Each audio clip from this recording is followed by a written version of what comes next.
ఏలాది నదులంత విస్తార తైలము నీకిచ్చిన చాలునా?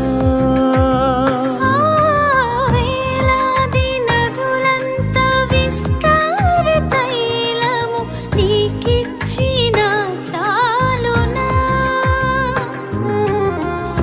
గర్భఫలమైన నా జ్యేష్ఠ పుత్రుని నీకిచ్చిన చాలునా?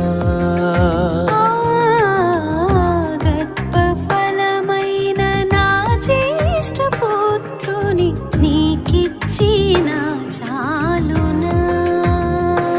ఏడాది దూరమైన